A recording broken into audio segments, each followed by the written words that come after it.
Folks, we can't let them win, all right? We can't let them win. They're trying to make us feel bad. They're trying to make us feel bad that we ever supported Donald Trump. They're trying to delegitimize him and cancel him going forward. The impeachment trial, I'm told by the experts, they don't have the votes to convict Donald Trump. So as angry and upset as I am about that, I'm really talking about something bigger. Their battle, really, against our souls. They want us to feel bad. They want us to let them have the moral upper hand. And you know what? They don't have it. We shouldn't give it to them. And we should enjoy things when they come around. I want to talk about this. We'll talk all about impeachment. But first, I want to talk a little bit about Tom Brady. What a remarkable achievement. What a remarkable human being. You know, I saw this video the other day. It went viral. I thought, hey, this is just, wow, Tom Brady, let's face it, looking really, really cool. But you know why this video went viral? Because he's not wearing a mask. That's what they were giving one of the greatest athletes probably in the history of the world a hard time over, not wearing a mask. 43 years old, won the Super Bowl for what, the 7th time? What a silly country we are sometimes, huh?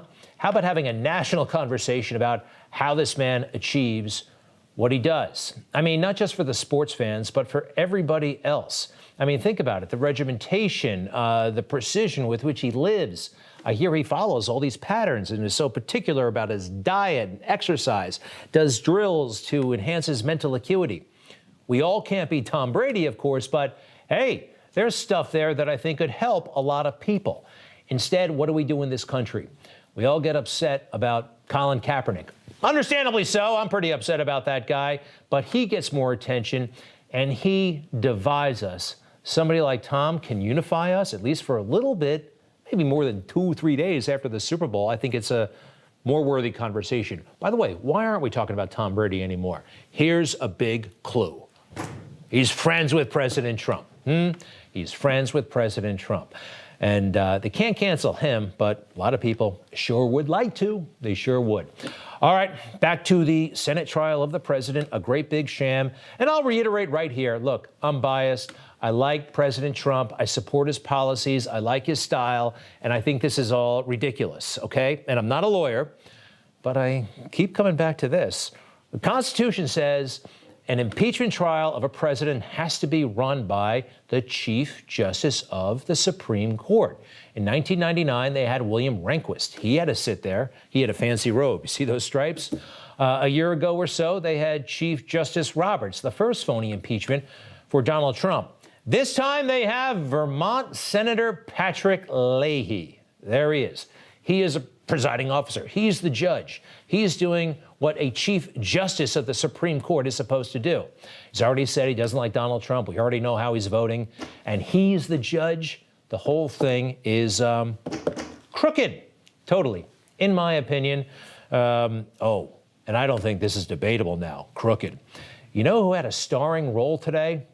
Eric Swalwell. Yeah, Fang Fang's boyfriend was on the Senate floor making the case against President Trump. Kremer tweeted, quote, "The cavalry is coming, Mr. President," referring to the cavalry showing up on January 6th. "We are bringing the cavalry, Mr. President. We are bringing the cavalry." He seems to be horrified by the word cavalry, cavalry. They were horrified by all kinds of words. The president said fight. The president said fight strong. The president said strength.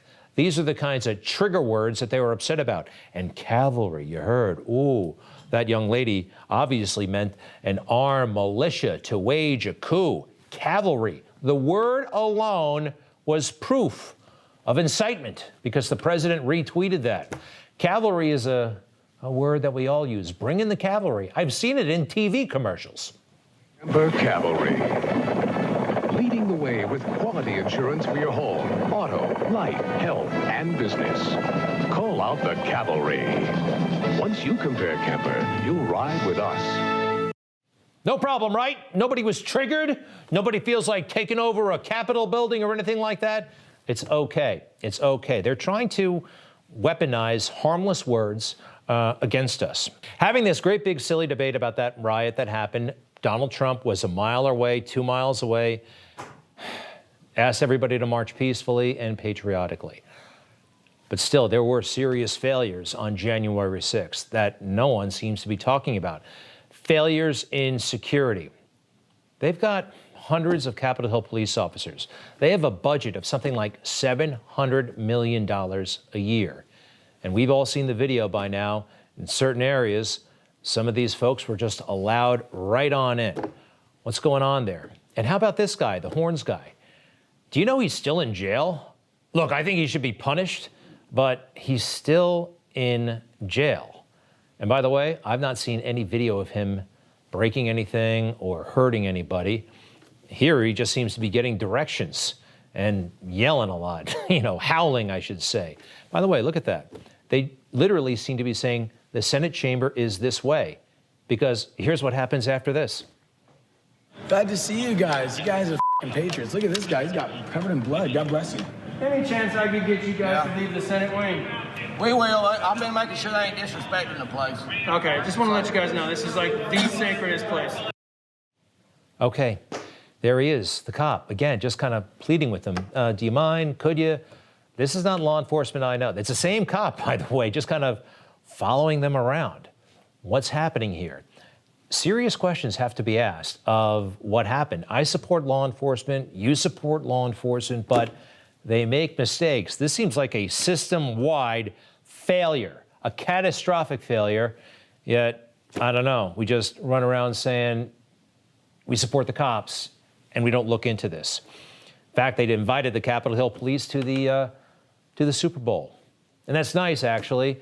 I understand Officer Sicknick's family was there and some of the cops who were injured, but there are real important questions that need to be asked that aren't being asked.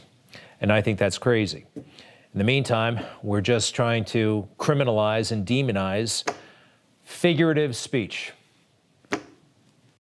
He amplified it further. He turned it up a notch. He told them that they had to be ready not just to stop the steal, but to fight like hell. We're in a fight for the survival of our nation, and we are going to keep on fighting. We will never surrender. We will only win. Now is not the time to retreat. Now is the time to fight harder than ever before. We have to go all the way, and we're going to fight like hell, I'll tell you right now. We will not bend. We will not break. We will not yield. We will never give in. We will never give up. We will never back down. We will never, ever surrender. I'm sorry, but that's like the modern win one for the Gipper. That's how people talk, and they're trying to criminalize that kind of speech. It's kind of funny, also kind of scary, I guess. It's definitely funny, though, when Democrats joke about murdering their political rivals. If you had to be stuck in an elevator with either President Trump, Mike Pence, or Jeff Sessions, who would it be? Does one of us have to come out alive?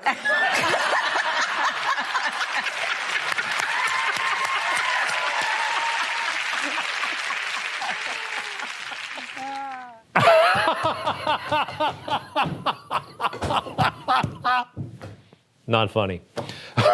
Sorry. She does make herself crack up. You just watched Newsmax TV, America's fastest growing cable news channel, now in more than 70 million homes. You can get Newsmax TV on your cable system or check your cable guide. And if your system doesn't carry Newsmax, call them, tell them you want Newsmax TV, because we're real news for real people.